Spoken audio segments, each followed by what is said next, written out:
Hello guys! Hello po! Welcome back po ulit sa aking channel. So this is Faye. And for today's video ay dito po tayo sa Hala application. So meron lang po akong ibahagi.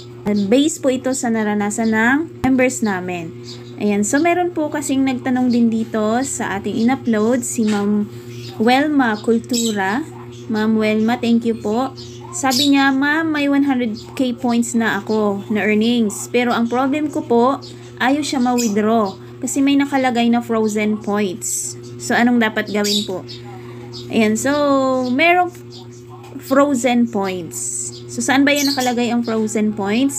So, balik tayo doon sa, dito sa application. So, i-open natin.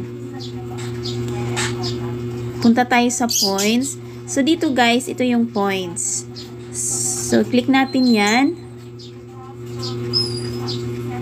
Pero yung sa akin naman dito, wala siyang frozen points. So, dito yan, ayan, frozen points. So, bakit nagkakaroon ng ganyan? So, hindi yan siya ma-withdraw. Kung sa ibang app, merong points to be confirmed. Dito sa Hala, merong frozen points. So, isa sa mga dahilan po kung bakit na-frozen yung ating points, ay i-click natin tong question mark sa taas. Dito sa my points balance. Ayan po, merong points information po dyan nakalagay. Sabi, when a user sends you gifts using coins recharged via Google. Ayan, so guys, so siguro po si Madam ay bumili ng coins online via Google po. Ayan, dun siya bumili ng coins. So the points you receive, at kapag pinatrade na po niya yon, ay magiging mapupunta po yun sa frozen points for 7 days. Yan, before becoming available. So, sa ibang app, 3 days lang. Pero dito, 7 days po talaga siya.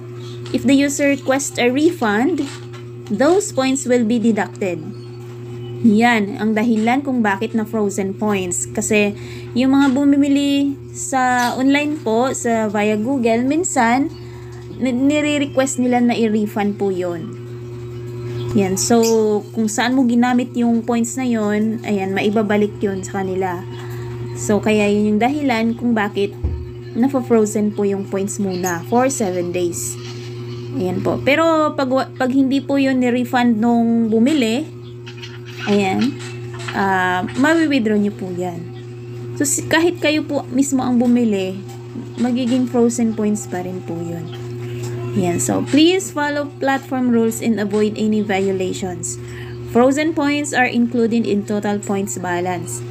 Ayan, so dito yan siya makikita, yung total na points mo. Kaso pagtingin mo dito, na frozen yung iba. Ayan, so hindi mo siya mawi-withdraw. So, yun yung isa sa mga dahilan guys kung bakit ganon. So, meron ng coin seller dito. So, ako po mismo, pwede pong bumili sa akin kasi meron po kaming GC, meron kaming binibilhan na coins po na hindi siya napupunta sa frozen points. Ayan. So, yun lang guys yung aking i-share sa mga bago po ito mga newbies.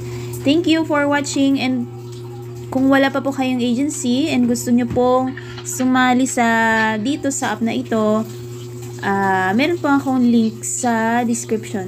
Pwede nyo pong i-click yun. Diretso na po yun sa agency. Then, PM nyo na lang po ako. So, yun po. Thank you and happy earnings po. Bye!